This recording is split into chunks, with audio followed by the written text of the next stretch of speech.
Hello guys, तो आज हम क्लास 11 केमिस्ट्री के चैप्टर नंबर 2 एटॉमिक स्ट्रक्चर के कुछ इम्पॉर्टेंट टॉपिक रीड करते हैं जो कि आपको स्क्रीन पर दिखाया जा रहा है। सबसे पहला टॉपिक आज का हमारा परमाणु क्रमांक है। परमाणु क्रमांक को इंग्लिश में एटॉमिक नंबर कहते हैं। किसी तत्व के नाभिक में उपस्थित प्रोटॉनों की संख्या को परमाणु क्रमांक कहते हैं। परमाणु क्रमांक को इंग्लिश अल्फ़ाबेट की कैपिटल लेटर Z से प्रदर्शित करते हैं। परमाणु क्रमांक का फॉर्मूला परमाणु क्रमांक इज इक्वल टू प्रोटॉनों की संख्या, यानी Z इज इक्वल टू परमाणु क्रमांक इज इक्वल टू प्रोटॉनों की संख्या यानी कैपिटल P। इसी तरीके से हमारा सेकंड टॉपिक है परमाणु भार, जिसे हम इंग्लिश में एटॉमिक मास कहते हैं। किसी तत्व के नाभिक में उपस्थित प्रोटॉनों की संख्या तथा न्यूट्रॉनों की संख्या के योग को उस तत्व का परमाणु भार कहते हैं। परमाणु भार को इंग्लिश अल्फ़ाबेट के कैपिटल लेटर A से प्रदर्शित करते हैं।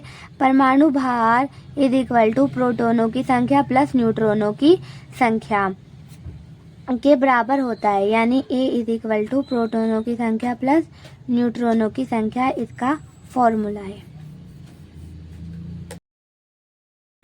हेलो स्टूडेंट, तो आज हम क्लास 11 के चैप्टर नंबर 2 एटॉमिक स्ट्रक्चर के कुछ इम्पॉर्टेंट टॉपिक रीड करेंगे। सबसे पहला टॉपिक जो आपको स्क्रीन पर नज़र आ रहा है समस्थानिक है, जिसे इंग्लिश में आइसोटोप कहते हैं। एक ही तत्व के ऐसे परमाणु जिनके नाभिक में प्रोटॉनों की संख्या समान होती है, अर्थात जिनके परमाणु क्रमांक समान होते हैं परंतु परमाणु भार भिन्न भिन्न होते हैं, समस्थानिक कहलाते हैं। हाइड्रोजन के 3 समस्थानिक है, प्रोटियम, ड्यूटेरियम, ट्राइटेरियम। प्रोटियम में एक प्रोटॉन और 0 न्यूट्रॉन होते हैं, जबकि ड्यूटेरियम में एक प्रोटॉन और 1 न्यूट्रॉन होता है और ट्राइटेरियम में 1 प्रोटॉन एंड 2 न्यूट्रॉन प्रेजेंट रहते हैं।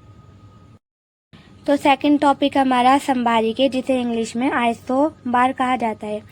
भिन्न भिन्न तत्वों के ऐसे परमाणु जिनके परमाणु भार समान होते हैं परंतु परमाणु क्रमांक भिन्न भिन्न होते हैं, संभारिक यानी आइसोबार कहलाते हैं।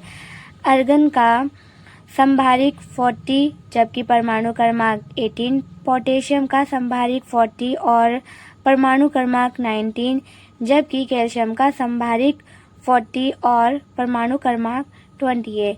इन सभी एग्जाम्पल के परमाणु भार सेम है, बल्कि परमाणु क्रमांक भिन्न भिन्न है। हमारा थर्ड टॉपिक सम न्यूट्रॉनिक यानी आइसोन्यूट्रॉनिक है। वे तत्व जिनमें न्यूट्रॉनों की संख्या समान होती है सम न्यूट्रॉनिक कहलाते हैं। For example helium and hydrogen, दोनों में 2-2 न्यूट्रॉन प्रेजेंट है। तो हम अब इसमें हीलियम और हाइड्रोजन में न्यूट्रॉनों की संख्या निकालते हैं, जिसका फॉर्मूला है atomic mass is equal to प्रोटॉनों की संख्या प्लस न्यूट्रॉनों की संख्या। हीलियम का एटॉमिक मास 4 और परमाणु क्रमांक यानी एटॉमिक नंबर 2 है। चूँकि हम जानते हैं प्रोटॉनों की संख्या इलेक्ट्रॉनों की संख्या के बराबर है, तो atomic mass is equal to प्रोटॉनों की संख्या प्लस न्यूट्रॉनों की संख्या। एटॉमिक मास 4, प्रोटॉनों की संख्या 2 प्लस n यानी न्यूट्रॉनों की संख्या हमें निकालनी है। 4 हमारा इधर माइनस में चला जाएगा, 4 - 2 is equal to n, 4 - 2 is equal to n। न्यूट्रॉनों की संख्या 2 और सेकंड हमारा क्या था हाइड्रोजन, इसे भी हम रिप्रेजेंट करते हैं। जैसे कि हम जानते हैं हमारे प्रोटॉनों की संख्या इलेक्ट्रॉनों की संख्या के बराबर होती है। फॉर्मूला है हमारा atomic mass is equal to प्रोटॉनों की संख्या प्लस न्यूट्रॉनों की संख्या। एटॉमिक मास हमारा 3 है और प्रोटॉनों की संख्या हमारा 1 है प्लस n। तो न्यूट्रॉनों की संख्या निकालने के लिए 1 हमारा माइनस में चला जाएगा, तो 3 - 1 इज इक्वल टू n।